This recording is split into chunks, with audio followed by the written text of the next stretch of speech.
Benvenuti a tutti. Mentre vi collegate faccio le mie solite due parole. Io sono Dorian, sono uno dei membri fondatori della Società dello Zolfo e la Società dello Zolfo è un centro di studi e ricerche su esoterismo e occultismo attivo dal 2015. Dal 2015 organizziamo eventi, conferenze e convegni legati a questi argomenti. Questa sera siamo arrivati al termine della stagione, quindi è stata una stagione estremamente intensa per noi, abbiamo fatto moltissimi corsi, con anche corsi dal vivo, abbiamo fatto corsi di Spiritual Technology, abbiamo fatto un corso con una Gori, Govinda Das Gori, abbiamo creato la prima accademia di magia tradizionale italiana, l'Amen, con cui abbiamo avuto anche la speciale partecipazione di Sebastiano Fusco, Claudio Bonvecchio, e l'anno prossimo avremo anche Stephen Skinner, David Renkain all'interno dell'Accademia. Sono qui quindi per ringraziarvi intanto tutti voi di questa stagione che è stata molto attiva e dove siete stati molto presenti. Vi ringrazio perché la vostra presenza, soprattutto le dirette, come al solito ci dà la motivazione e poi soprattutto rende speciale ogni puntata grazie alle vostre domande. Per quest'ultima puntata abbiamo scelto di chiamare un ospite speciale, un ospite oltreoceano, grazie alla collaborazione che continua con Venezia Editrice. Prima di introdurlo vi ricordo che il nostro evento principale annuale è l'Occult Convention, che è arrivata alla seconda edizione. Si svolgerà quest'anno nell'ultima settimana, gli ultimi 3 giorni, l'ultimo weekend di agosto, presso sempre l'Hotel Parma e Congressi e il Labirinto dell'Amazone di Franco Maria Ricci. Saranno 3 giorni quest'anno, avremo tantissimi ospiti, sia internazionali che nazionali, ci saranno tanti espositori, tanti workshop, ci sarà una cena di gala al Labirinto dell'Amazone interna al labirinto. C'è un programma molto ricco. Se volete sapere qualcosa di più sull'Occult Convention basta che andiate sul nostro sito www.societadellozolfo.com e trovate proprio la sezione Occult Convention dove c'è tutto il programma e tutti i biglietti disponibili. Quindi speriamo di vedervi come l'anno scorso in tantissimi all'interno della convention, che sono 3 giorni insomma per conoscersi, scambiarsi idee, guardare conferenze e fare network tra tutte le persone che sono interessate alla magia, all'esoterismo e all'occultismo.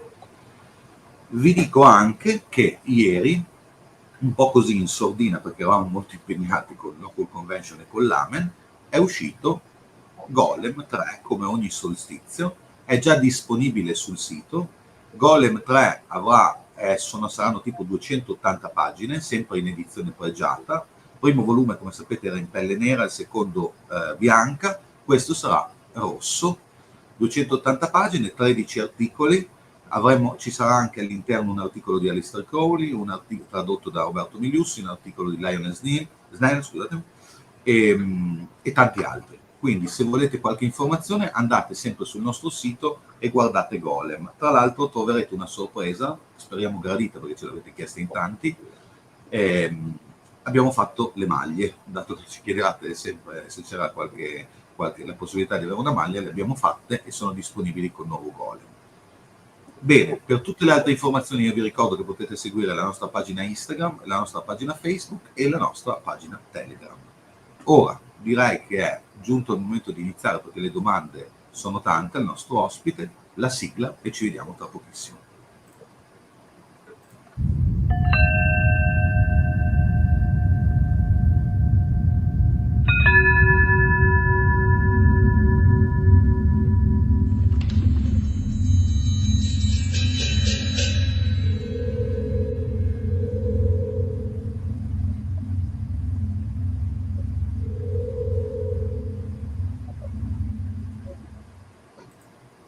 Bene, rieccoci qui.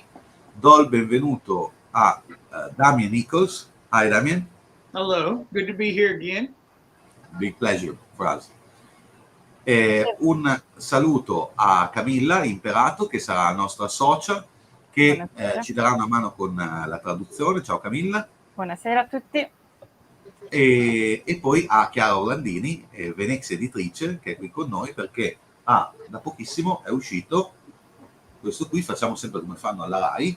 Ecco il nuovo libro di Damien, è stato stampato da Venezia Editrice, appena uscito, estremamente interessante, estremamente pieno e ricco di informazioni per praticanti. Lascio la parola a te, Chiara, se vuoi dire due parole. Allora sì, con piacere. Innanzitutto mi scusate perché sono dal telefonino, che sono in viaggio, per cui faccio proprio un saluto breve. Sono felice di essere qua. Ringrazio moltissimo Damien per questo libro. Thank you Damien so much again for having done this book with us. E è stato un piacere fare questo libro perché è un libro di valore, è un libro di pratiche, come c'è scritto nel sottotitolo, di pratiche quotidiane, di pratiche di sopravvivenza, come le ha chiamate lui, ma di sopravvivenza non solo per chi ha avuto una vita complessa come la sua, ma anche per le persone che si ritrovano in momenti dove preferirebbero che la loro vita fosse diversa o che si muovesse qualcosa. Per cui il libro è stato scritto sia da Damien che da sua moglie, Laurie Davis, è stato scritto a due mani, e questa cosa ha dato anche ricchezza ai rituali, apportando anche un'altra componente della vita quotidiana, anche da un punto di vista femminile.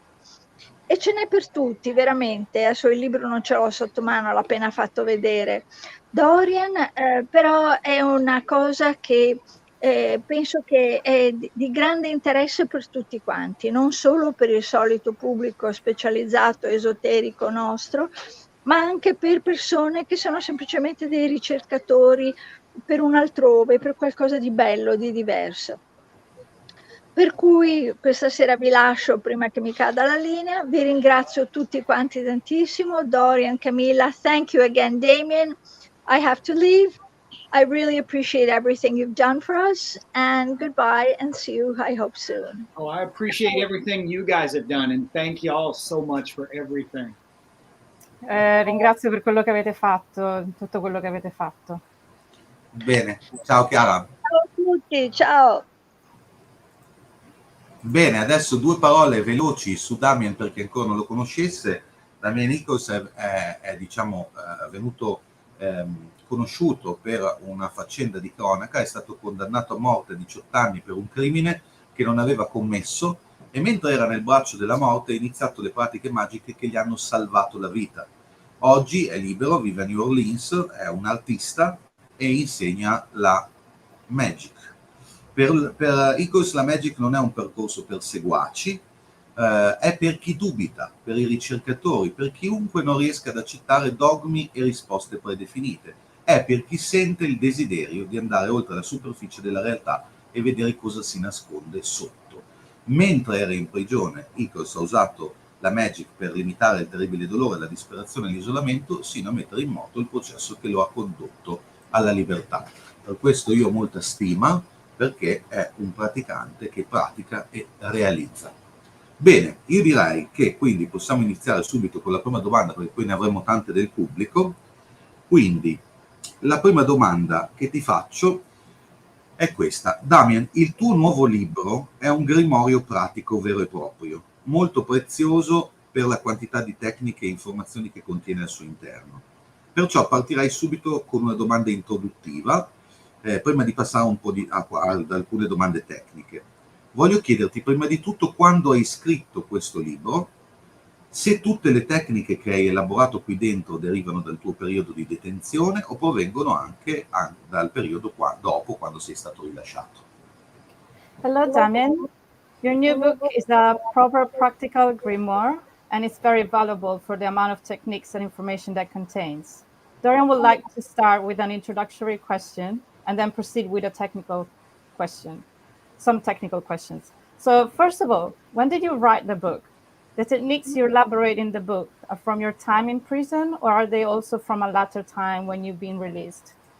Both. You know, what I wanted to do with this book, you know, a lot of times, especially in ceremonial magic, there's so many books out there that are written in a way that's really academic, that you really have to like spend a lot of time and energy breaking them down and understanding how to use them in a normal, practical, everyday setting.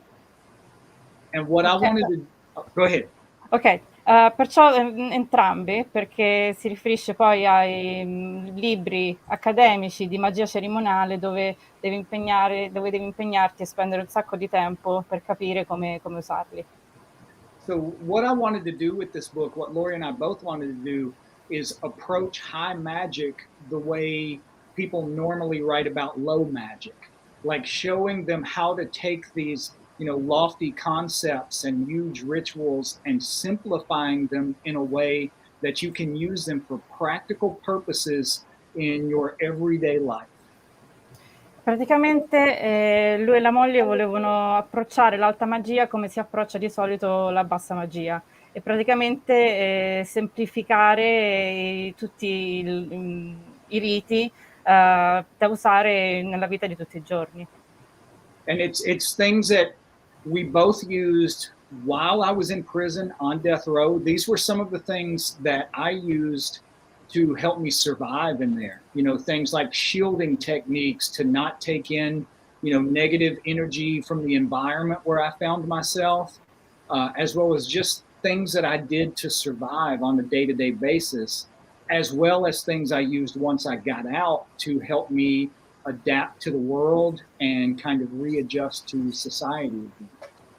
Praticamente sono tecniche che ha usato sia quando era in prigione, sia in particolar modo per schermarsi da tutte le energie negative che c'erano in quell'ambiente, ma anche quando è uscito dalla prigione dove c'è stato questo momento di riabilitazione. Bene. Bene, intanto ti ringrazio Damien, vedo che sono tantissime le persone collegate, quindi io intanto ricordo a tutti voi che siete collegati che potete iniziare a scrivere le vostre domande in chat come sempre e verranno lette poi in chiusura perché terremo un momento per fare le vostre domande a Damien. Io intanto continuo con la seconda domanda. Ti chiedo, Damien, dato che ne parli all'interno del libro, che cos'è per te l'energia? È qualcosa di interno o di esterno come concetto? C'è un'energia magica che scorre nel mondo secondo te e di cui ne possediamo una parte interna sin da quando nasciamo? O come la vedi? So, Damien, the second question is, what is energy for you? Is it something internal or external? And is there a magical energy that flows in the world and we possess a part within us since birth? I think it's both of those things. It's internal and external. I think our relationship with this energy is comparable to the relationship between fish and water. Fish are in the water and the water is also in the fish, just like we are in this energy and this energy is also in us. Ok, so praticamente per lui sono entrambe, sia interna che esterna. La relazione con l'energia lui la assimila a quella tra il pesce e l'acqua. Dice che il pesce è nell'acqua come l'acqua è nel pesce. But I think what this energy is, it's called different names in pretty much every tradition in the world, but in the Western esoteric tradition, I think it equates to Sophia, like the Gnostics talked about the fall of Sophia and this presence or this life force or this energy coming down and incarnating into the material realm. I think that's what that energy is. It's what the Gnostics called Sophia, or what the Chinese call Qi, or the Japanese call Ki, the Hebrews call Ruach. I think it's all of those things. Ok, praticamente ci sono vari modi per chiamare l'energia nelle varie tradizioni esoteriche. Lui fa l'esempio della corrente gnostica che la chiama Sofia, che è questa presenza, questa forza vitale incarnata nel materiale, però ci sono vari altri nomi in varie altre culture, il Qi in quella taoista, il Ki in quella giapponese, Ruach in quella ebraica. And I think it's probably one of the most important aspects or things to take into consideration when you're actually learning how to do practical magic. So many of the old magical texts focus on theories and philosophies and intricate ritual, but if you don't learn the basics of how to interact with and shape this energy, then none of those things do you any good. E per lui l'aspetto più importante è quello che nei vecchi libri di pratica ci sono rituali molto intricati, mentre per lui bisogna imparare la parte più basica, cioè come interagire con questa energia. Bene, Damien, su questo sono sempre andato molto d'accordo con te, perché fondamentalmente nei tuoi libri sembra che si legga alzati dalla sedia e inizia a provare, fai poche domande. So Dorian agrees with you, and he says that in your books it seems like you say something like get up from your chair and start trying. Yes. Yeah. Yes, you know, so much now in modern magic, you see people that have reduced it to just being like academics or an intellectual exercise. And, you know, they collect books and they debate about the topics, but they don't do magic. And that's the most important thing, the doing of it. Sì, ha detto che nella magia moderna praticamente si è ridotta a un livello accademico, intellettuale, dove sì, ci sono dibattiti, ci sono questi collezionisti di libri, ma manca la parte del fare, manca la parte pratica.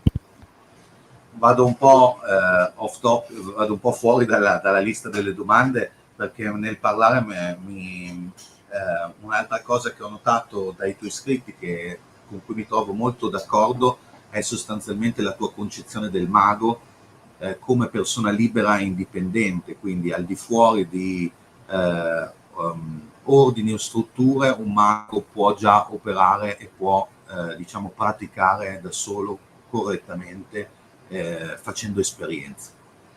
So he says that he likes the fact that the magician in your books is a person that is independent and free and doesn't need orders and structures to operate.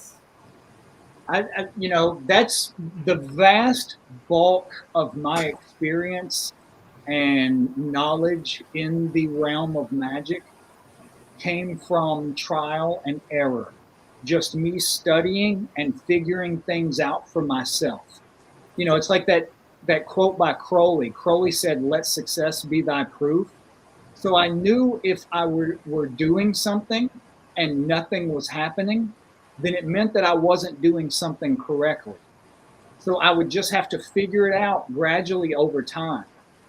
Most of what I know about magic, how to do magic, I had to figure out on my own.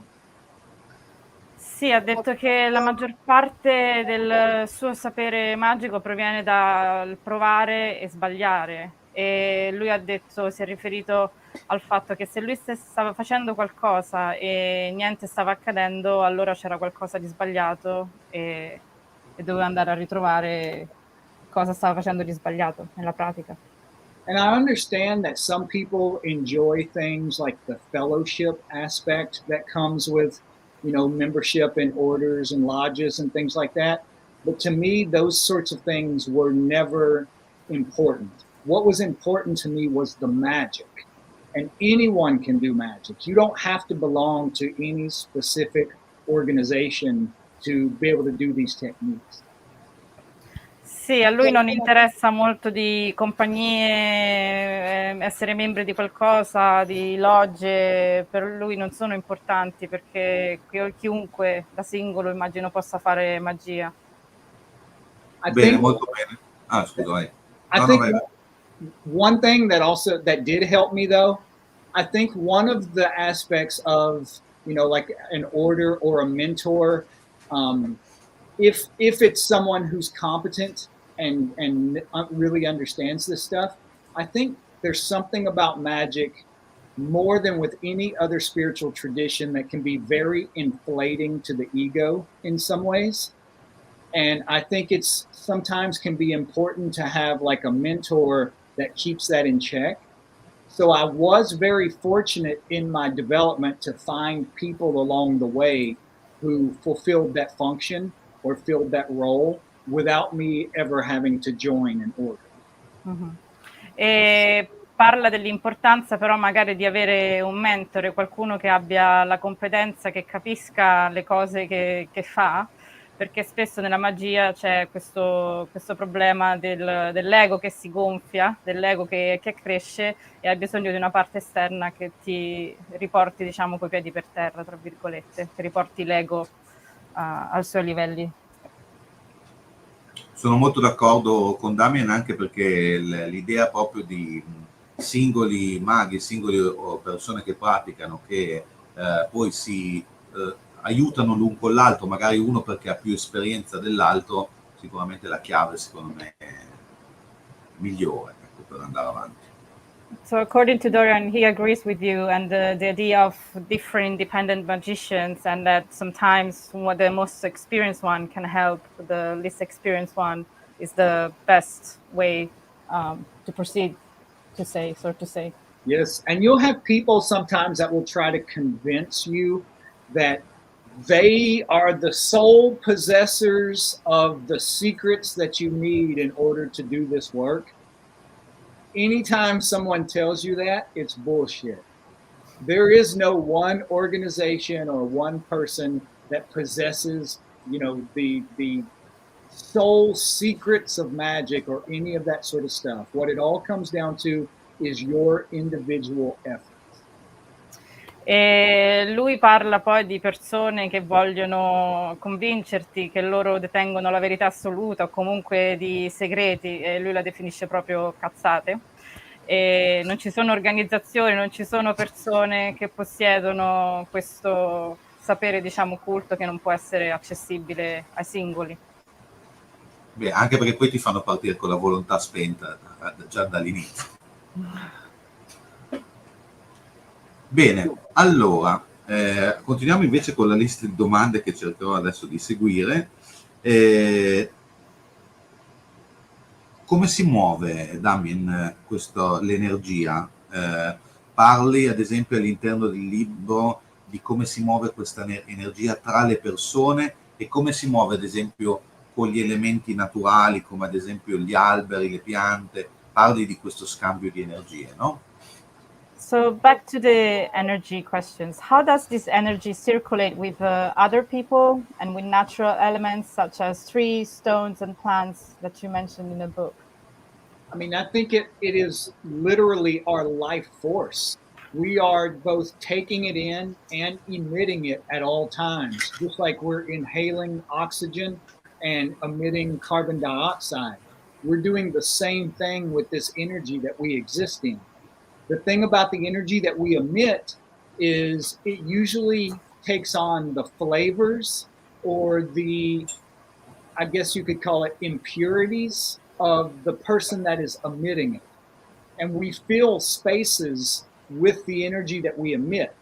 So this is one of the reasons, like, you know, I try to stay in places that have kinds of energy that are going to be where people are, for the most part, trying to think about divinity, you know, places like cathedrals, churches, you know, monasteries, all of where the energy is going to be at a purer level than it is in places like, you know, bars, things of that nature. Sì, per lui praticamente c'è questa forza vitale da uno scambio, un dare e ricevere, come l'ossigeno, dove si inspira ossigeno e si tira fuori anidride carbonica. E l'importanza dei luoghi, perché anche i luoghi hanno un'energia, perciò possono passarti delle impurità, e lui dice l'importanza dove lui per esempio va in luoghi dove le persone pensano alla divinità, per esempio come le cattedrali, le chiese, piuttosto dove c'è questo livello di energia puro, piuttosto che in luoghi come bar. I think it's equally important to pay attention and recognize the kind of energy that you're interacting with and taking in as it is to pay attention to the food you eat. I think, you know, that saying, you are what you eat, that goes beyond just food. That also goes into what kind of energy we're consuming. Whatever kind of energy you consume is going to be reflected in your own development. Sì, e lui dice di fare attenzione al tipo di energia con cui interagiamo, perché alla fine è come il cibo, tu sei quello che mangi e tu sei alla fine l'energia che consumi e con cui interagisci. One of the men that I learned the most from, one of the people, like when I was talking about like mentors to me, or people that would keep my ego in check, things like that. One of the things he told me one time is, if you want to have beautiful, amazing, fine, meaningful things in your life, then you have to cultivate the practice of going to places where where you're surrounded by those kinds of things. That changed the trajectory of my life when I learned that. From that point on, it made me very, very conscious of the way that I interacted with energy in even, latent ways. Sì, e poi si fa l'esempio appunto della persona, del suo mentore che teneva il suo ego a posto, diciamo, e dice comunque di circondarti dal tipo di energia, se vuoi avere cose importanti nella vita, se vuoi avere cose piene di significato, con un significato profondo, devi circondarti di quel tipo di energia. Bene, bene, grazie Damien. Tra l'altro quella diciamo, la parte legata all'alimentazione è una parte che si trova in tanti grimori, in tante tradizioni magiche tradizionali, proprio diciamo un certo tipo di dieta prima di operare. The part connected to the food and you can find in a lot of grimoires and in traditional magic, especially the diet you have to keep before you can do any operation. Yes, absolutely. But I think, just from my own experiences, I think it should extend beyond food and even into areas like what television shows do you watch? What music do you listen to? What people do you surround yourself with? What sort of physical locations do you spend a lot of time? I think those things can be just as important as your literal diet. Sì, e poi a parte il cibo parla anche di cosa guardi alla televisione, le persone di cui ti circondi e i posti in cui risiedi, in cui stai. Vero. Per fortuna la magia mi ha salvato dal mangiare tanto tutti i giorni. He said likely magic saved him from eating a lot every day. Ok, Damien, ti voglio fare una domanda, dato che ne parli sempre all'interno del tuo libro. Quando invece tu hai fatto un grande lavoro sugli angeli, è una cosa di cui ti sei occupato, di cui hai scritto, seguendoti anche su Instagram, sui tuoi canali.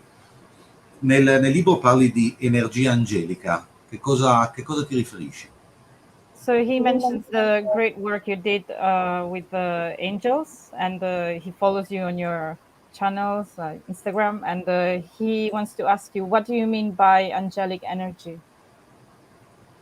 That's actually harder to define than you would think it is, just because I don't really think of these things the way that religions think of them. If you ask someone, a religious person, what an angel is, they're going to say, it's some sort of spirit or external entity that does the will of God. And I think there's a certain validity to those things, but I think that it's also much more than that. Whenever we're working with angels, another aspect of what we're doing is working with portions of our own psyche or our own consciousness that we may not necessarily have access to in our normal daily waking state. Sì, lui dice che sono abbastanza difficili da definire e lui non ha la stessa concezione che ha la religione, ossia di entità esterne che compiono il volere di Dio. Per lui sono più di quello. E quando lavori con gli angeli vai anche a lavorare con parti della tua psiche e della tua coscienza. In alchemy, they say that essentially what the work of alchemy is to take something and break it down into its component parts, and then work at purifying and refining each of those component parts before you put them back together to come up to create something that is more powerful, more pure, and more refined than the original substance that you started with. I think that's exactly what we're doing to ourselves when we're working with angels.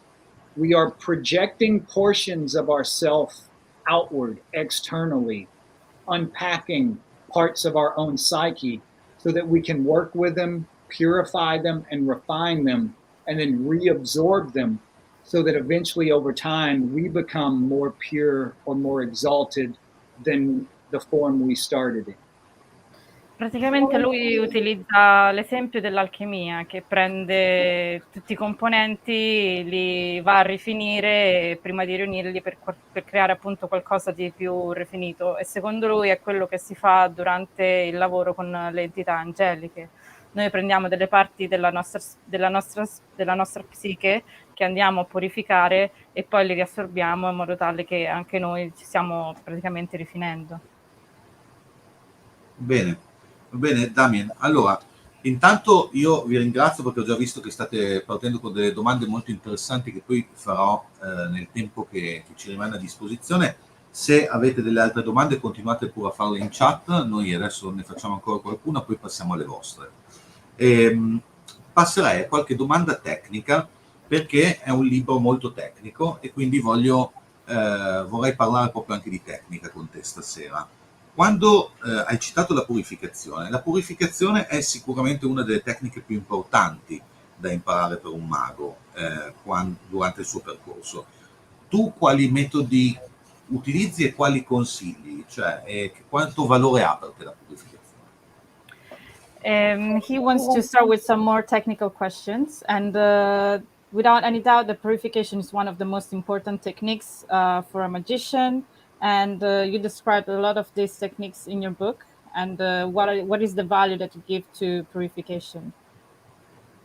I think, number one, I think you have to kind of define what you mean by what purity is. Because in magic, usually when we use that word, we're not talking about a kind of moral purity, which is what most people associate it with.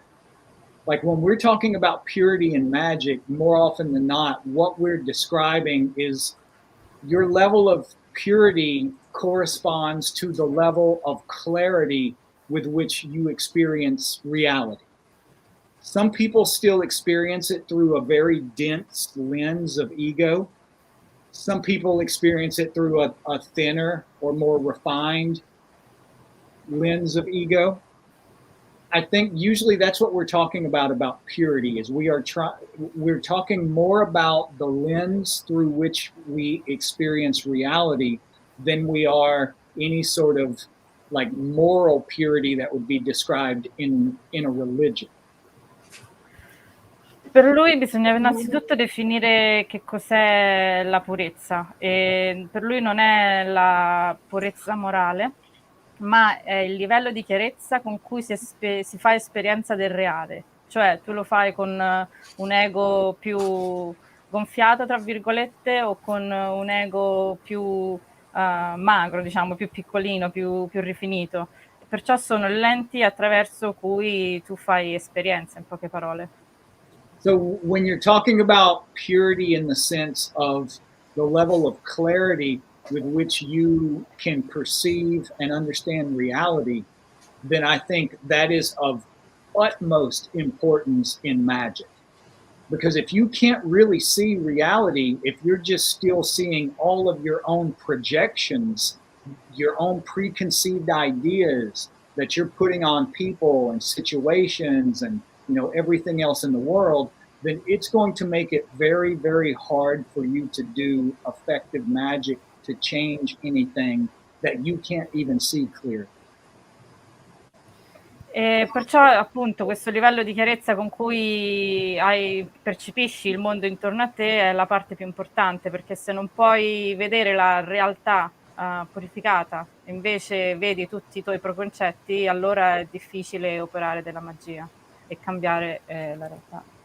the higher or the more purity that you have, the more you're going to understand the mechanics of both how the universe, the external universe, operates, not in a scientific way through microscopes and telescopes and things like that, but the way reality is constructed. You're going to understand more of that, as well as understand, as an extension of that, more about yourself, the way you function, the mechanics of you.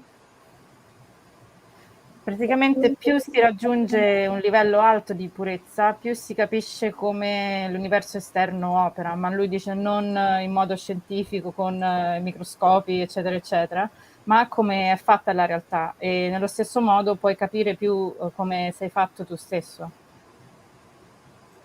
Bene, ho inteso, ti ringrazio. E torniamo sempre a parlare della tecnica, dato che questo qua è un libro pieno di tecniche. Per quanto riguarda invece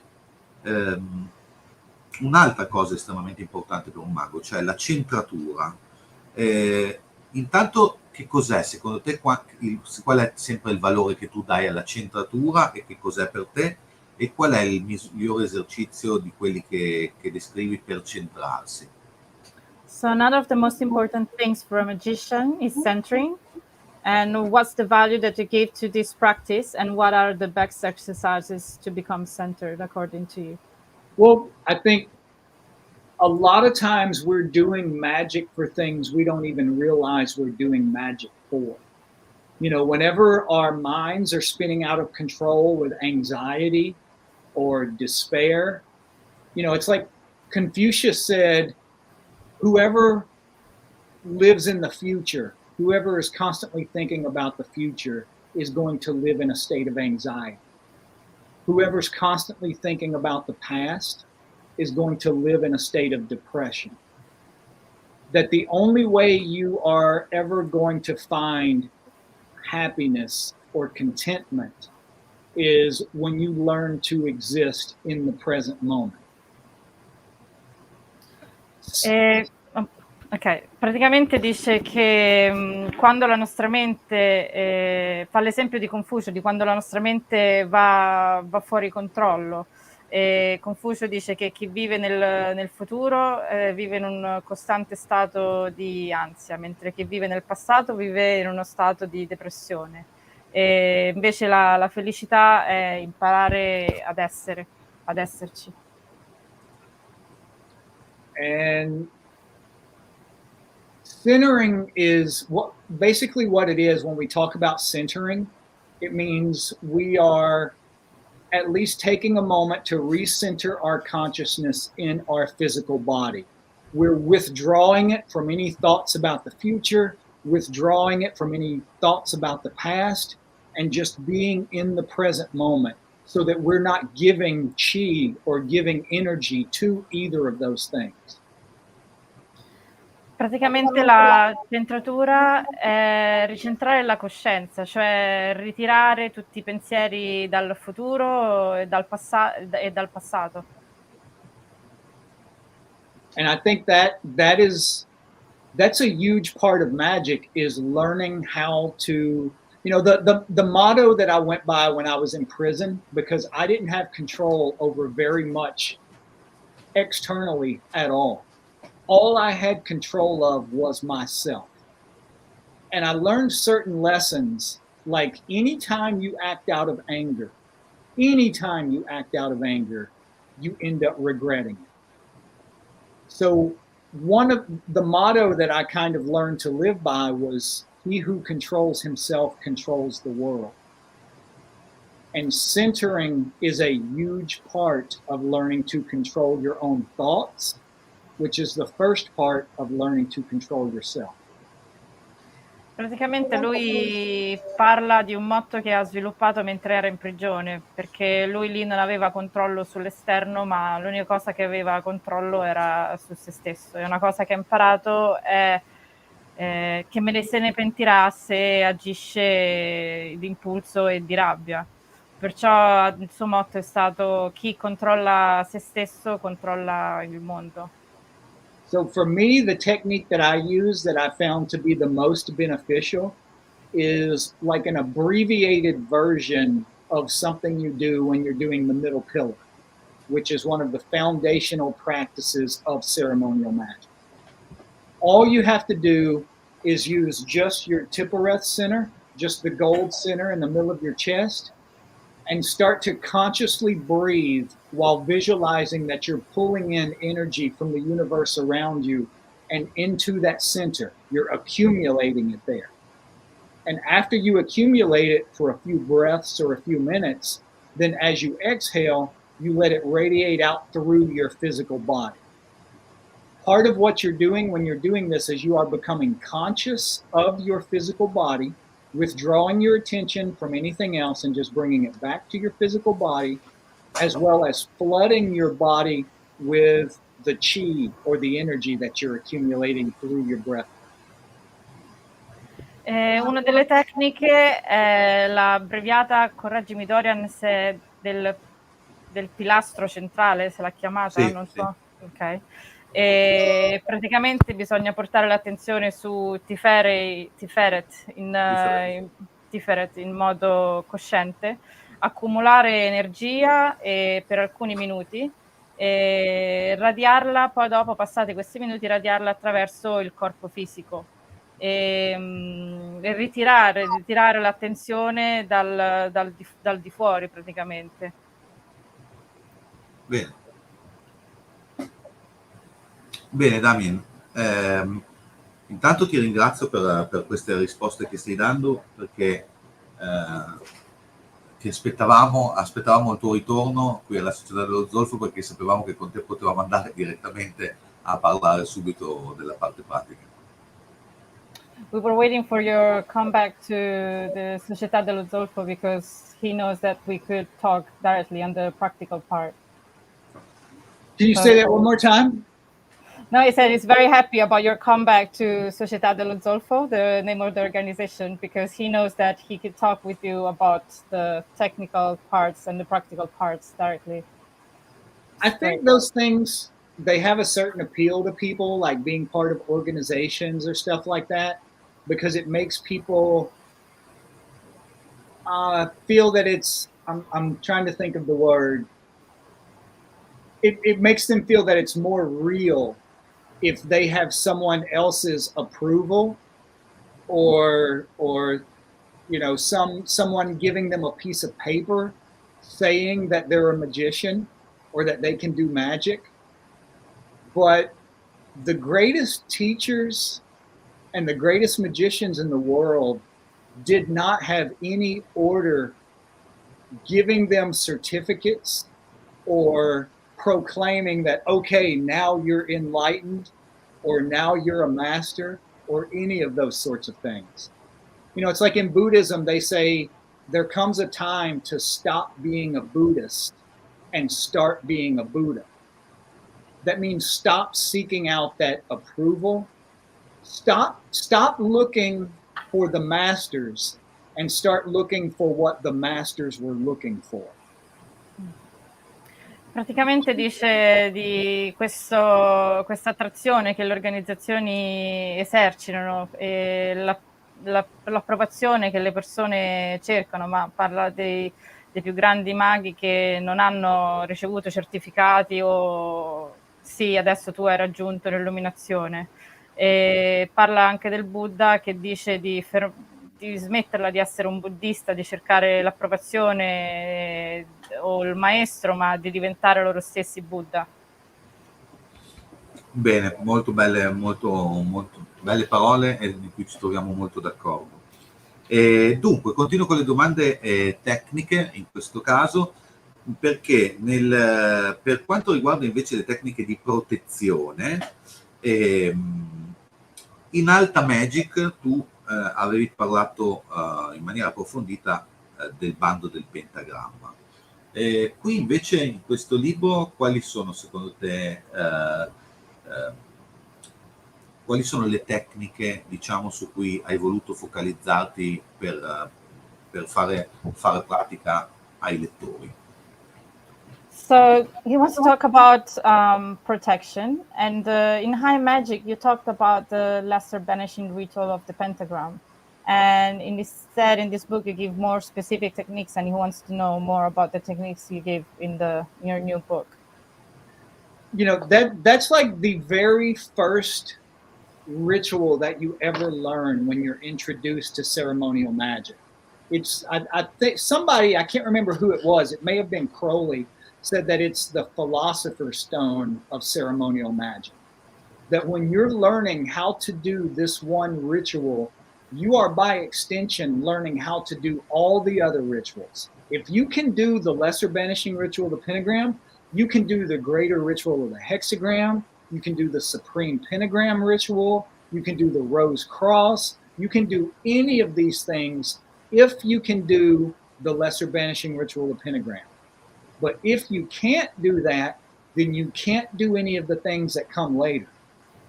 So not only is it a ritual that provides you with a kind of spiritual protection, but it's also teaching you things that you don't even realize it's teaching you until further down the road.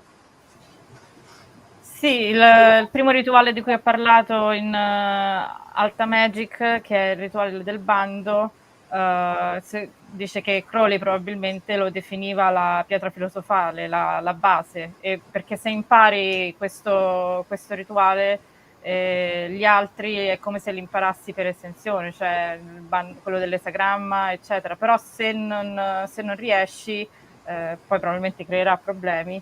E a parte a darti una protezione spirituale, appunto, ti insegna automaticamente quelli successivi, ti dà una preparazione per quelli successivi. But it's also so much more than just a protection ritual. That's what most people think of when they think of it. They think of it as just being a ritual of cleansing and banishing, or a ritual that provides a kind of spiritual protection. But it also, encoded within that ritual, are the secrets to all of magic, what they call the royal secret.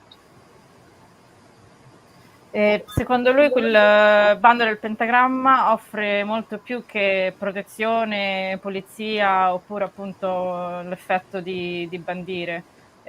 Secondo lui è il segreto, diciamo, di tutto, che segreti di tutto. The ancient Greeks, they had this mathematical puzzle that they worked on called squaring the circle. And I'm not a scholar of any of these sort of things, so I'll mangle the way that I describe this. But essentially, the core of this problem was trying to figure out how you could create a circle that had the exact same area as a square in a finite number of steps. And one of the conclusions that people in modern times came to is that it is not possible to do. It is not possible to square the circle.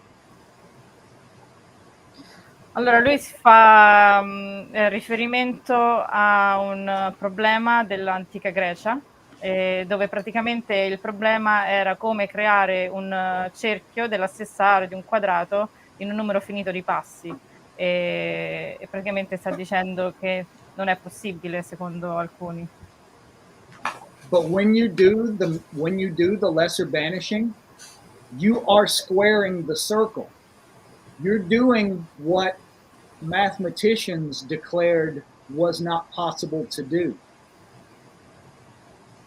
E quando fai il rituale del pentagramma, tu in realtà stai facendo proprio questo, stai facendo quello che i matematici dicevano che non si potesse fare. Because it is literally a circle. The ritual is done in a circular formation, but you're also dividing it into 4 quarters: north, south, east, and west. So you have a square and a circle simultaneously. And the reason this is important, what this represents, the circle represents divinity, represents God, because it has no beginning and no end. The square represents the physical world. matter, the 4 elements. So what you are doing when you square the circle is you are creating a union of heaven and earth.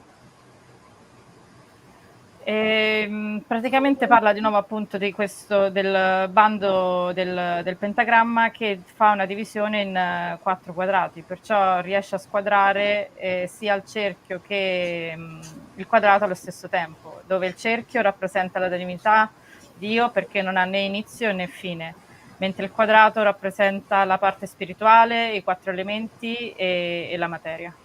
And when you do that, it changes you. It's the equivalent of when I was a kid in church, they would tell you every time you receive communion, you become a little more Christ-like because you are what you eat and you are consuming Christ. Every time you do the lesser banishing, you are absorbing these energies that you're projecting all around you, that you're invoking all around you. You are consuming them.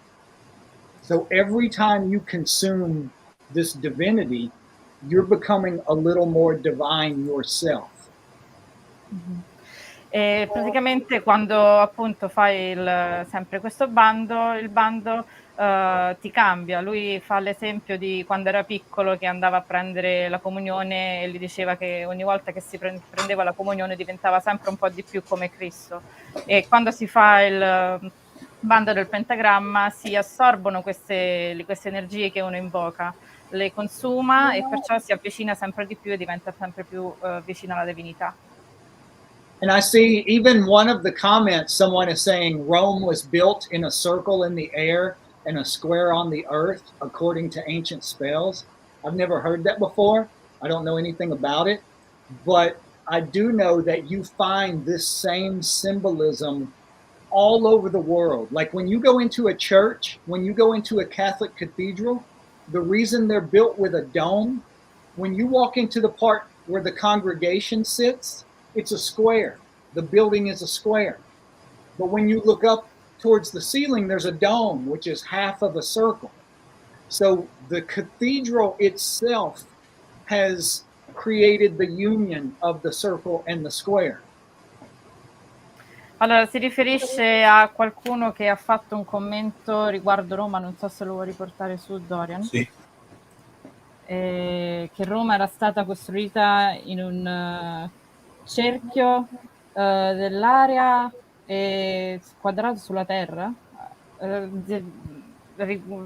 secondo un antico spell, non mi viene adesso la parola. Comunque lui si riferisce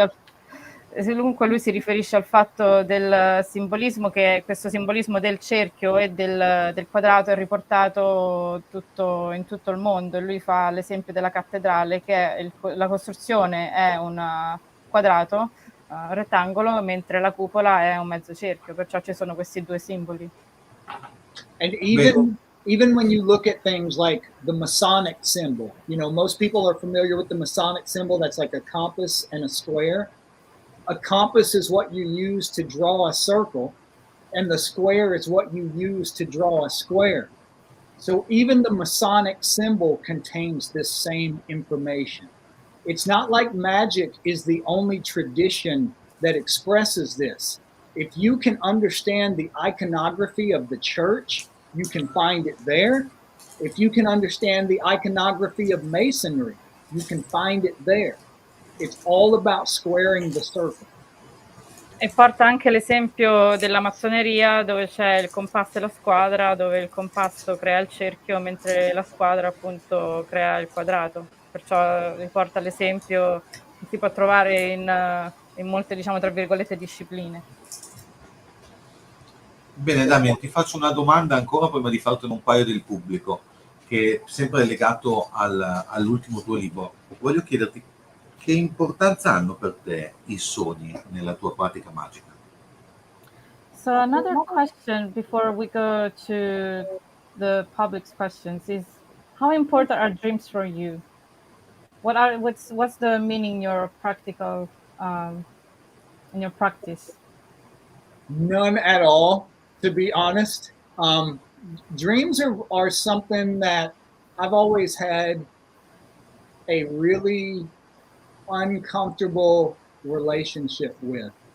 When I first got out of prison, I used to dream every single night that I was either back in prison or that I was being beaten by police or prison guards. And in my dreams, it was always even worse than reality, because in reality, at least I had magic. At least I had magic for protection or to focus on, to take my mind off of those things. But in the dreams, there's no magic. There was just whatever the horror and the hardship was. And it was, go ahead.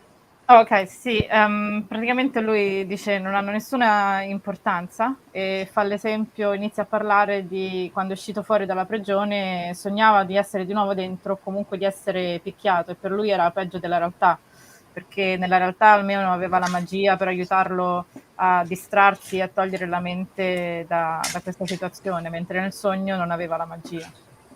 So one of the things that I started to do after I got out, it was so unpleasant that I started doing magic. I started doing ritual work to stop the bad dreams. And what happened was I stopped dreaming. Perciò quello che ha fatto una volta uscito è fare dei lavori rituali per smettere di avere degli incubi, e lui ha smesso di sognare completamente. So now I almost never dream. You know, if I do dream, it's very, very rare.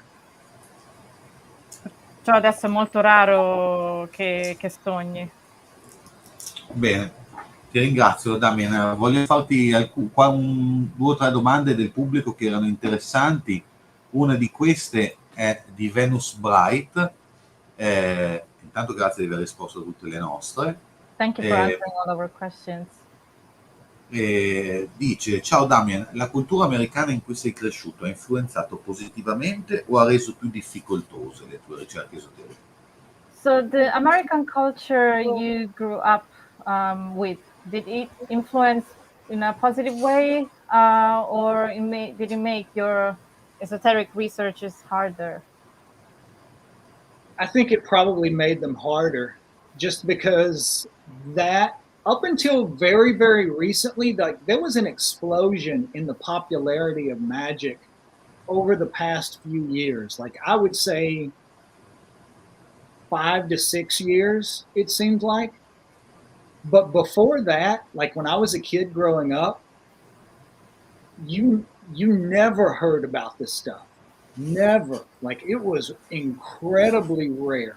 If you said the word magic to someone, they would have thought you were talking about like Harry Potter type magic or pulling rabbits out of hats or something like that. They did not, like it was not even known as a spiritual tradition. Praticamente ha detto che probabilmente l'ha influenzato e ha reso, diciamo, le sue ricerche esoteriche più difficili, perché c'è stata un'esplosione di popolarità della magia negli ultimi 5-6 anni, e quando lui era un bambino questa roba non si era mai sentita. Quando uno diceva la parola magia, uno pensava ad Harry Potter oppure a tirare fuori il coniglio dal cilindro. But what that did do, that in some ways I kind of look back on and I'm a little nostalgic about, is now you can find anything about magic anywhere. You can find it on YouTube, bookstores, sometimes television shows, the internet. So it's almost like we don't even value it as much. When I was a kid, if you found a book on magic, you cherished it. You treated it like it was a prized possession because it was a very rare thing. Lui però guarda i tempi addietro con un po' di nostalgia, perché ora la magia, diciamo, è sdoganata, si trova dappertutto, YouTube, in una marea di librerie, non ha valore, mentre in passato se tu trovavi un libro lo amavi, lo tenevi come un qualcosa di prezioso. Beh, io e te, infatti, come molti altri che stanno seguendo, veniamo da un'epoca senza internet, dove quando trovavi un libro non avevi nessuno che ti insegnasse che cosa c'era scritto in quel libro e dovevi soltanto provare le cose che vedevi scritte. He says that both of you come from a time where there was no internet, so if you would find a book, there was not even anyone who could help you interpret that or guide you, so you had to try things. Yes, exactly. Esattamente. Un momento che molti si ricordano, anche delle persone che conosciamo in questo gruppo, è ad esempio il primo momento dove qualcuno ha aperto il Magic di Crowley e ci ha messo un po' per capire che cosa ci fosse scritto dentro. He mentions the first time that he and some people from his organizations opened Magic, the book, for the first time, and it took a while to understand what it was saying. That's what I wanted to do when I started writing books about magic. Like those books that we used to find, like the Golden Dawn book, they were so hard to understand that it took forever to figure those things out. Sometimes you couldn't ever figure them out. I always say that I don't have anything new or original to say about magic. All I'm trying to do is take that older, more complicated stuff and say it in a simpler, less arcane way so that anyone can do it. Praticamente lui appunto parla dei libri della Golden Dawn di Crowley che erano molto difficili da capire, a volte impossibili, rimanevi con il dubbio quasi, e lui dice non è che c'è nient'altro da inventare nell'ambito della magia, lui prende semplicemente le cose più complicate e cerca di renderle più accessibili a tutti. Un'altra domanda interessante la fa Lara, dice: Damien, tu come sei riuscito ad arrivare al succo della magia? Hai provato con varie tradizioni e ne hai scelta una, oppure hai fatto un mix di quello che semplicemente funzionava? So Damien, how did you get to the gist, to the center, to the soul of magic? Did you try different traditions and you pick one, or did you make a mix of everything that was working? For me, it was a combination of two things. One was always the Golden Dawn material, but that was really, really hard to understand sometimes. And even if you could do the rituals, there wasn't a lot of information about how to apply that in a practical way. You know, like say you wanted to change something about yourself or about the world. Like it was so archaic that you couldn't even figure out how to use it in a practical way. What allowed me to start using it in a practical way, and this is someone who is not popular in magic circles. They're considered, like, a lot of people look down their nose at them. They're considered not serious. But there was a woman named Silver Ravenwolf who wrote a bunch of books on witchcraft aimed at teenagers. And she took all of this stuff and broke it down and showed how to do a lot of it in practical, very quick and easy ways to experience change. Ok, lui ha detto che è stata una combo, la prima è la Golden Dawn, però ha detto che erano veramente tanto difficili da capire a livello pratico. E cosa gli ha permesso di usare è la parte pratica, è un'autrice che si chiama Silver Ravenwolf, e anche se non viene presa in modo molto serio perché parla di stregoneria adolescenziale, però lei è riuscita a rompere e a spezzettare tutte le parti e a dimostrarle in modo più semplice, penso, rispetto alla Golden Dawn, e così ha potuto fare, diciamo, la parte pratica. Another thing was Donald Michael Craig's book, Modern Magic. I mean, this book has been reprinted so many times for a reason. And the reason is because people, whenever they read it, are kind of blown away by it. They get so much out of it that finally starts making this stuff make sense. So for me, literary-wise, the things I learned from was the Golden Dawn, Donald Michael Craig, and Silver Ravenwolf, combined with trial and error. Allora, lui ha detto perciò alla fine le tre cose sono la Golden Dawn, Silver Ravenwolf e Donald Michael Craigs, e di quest'ultimo lui ha menzionato un libro che si chiama Magia Moderna, Modern Magic, che infatti è stato ripubblicato, ristampato svariate volte. E in più la parte più importante era provare e sbagliare, provare e sbagliare. I also had several teachers while I was in prison. Like one was a man named Stephen Mace, who's written several books. I can't remember the names of all of them, but one was Shaping Formless Fire. I read some of his books and wrote to him, and we started corresponding. And he also played a huge role in helping me understand a lot of the stuff. Un'altra persona che nomina è Stephen Mace, che ha scritto parecchi libri. Lui ne ha nominato solo uno, di cui però ho perso il titolo. E mentre era in prigione ha iniziato a fare corrispondenza con questa persona, ed anche questa persona ha avuto influenza su di lui. Bene, Damien, io ho un'ultima domanda del pubblico, dato che so che adesso tu abbiamo finito il tempo a disposizione, quindi te ne farò ancora soltanto una prima di salutarti, che è questa di Tommaso Terenziani, che ho trovato molto interessante, che è: da quali elementi riconosci l'effetto del lavoro magico sull'ego da un punto di vista soggettivo? So the last question is, what elements do you use to recognize the effects of a magic work on the ego from a subjective point of view? I don't think these things. Oh, and also it's good to see you on here, Tommaso. I see you. I think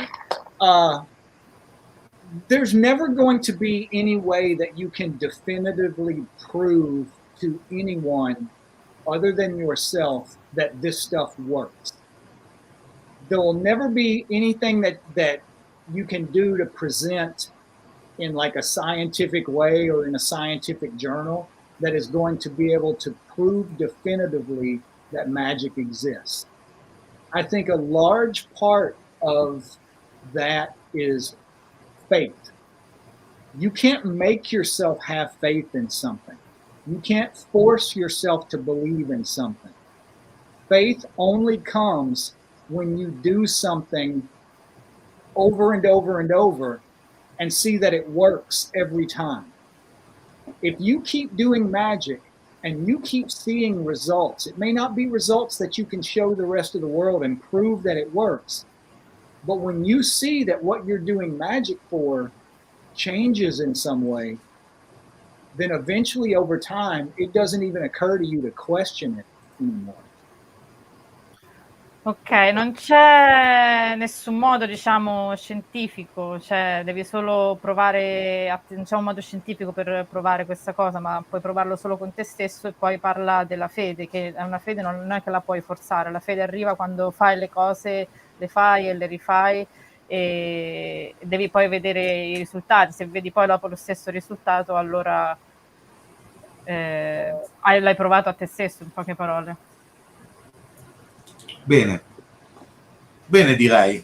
Ti ringrazio tantissimo, Damien, per essere stato qua con noi. È sempre un grande piacere averti qui, perché abbiamo molti punti di vista in comune, e parlo anche a nome delle persone che fanno parte del nostro gruppo di ricerca. Thank you so much, Damien, for being here. It's always a pleasure, especially because Dorian and the other people who are part of La Società dello Zolfo, you guys have a lot of point of views in common. Thank you. Thank you guys so much for having me on here again, for helping spread my book through Italy. I appreciate that more than I can say, or for giving me this platform to talk to y'all, talk to everybody else. I just really, really appreciate it more than I can articulate. Grazie mille per avermi avuto qui, grazie per aiutarmi a espandere, diciamo, il mio libro in Italia, per pubblicizzare il libro che ho in Italia, e non so, insomma, non so come ringraziare. Ringrazio di nuovo e non so come esprimere la sua gratitudine. Tra l'altro abbiamo uno scambio vacanza da un po' di tempo in ballo, tu verrai in Italia e io verrò a New Orleans, spero.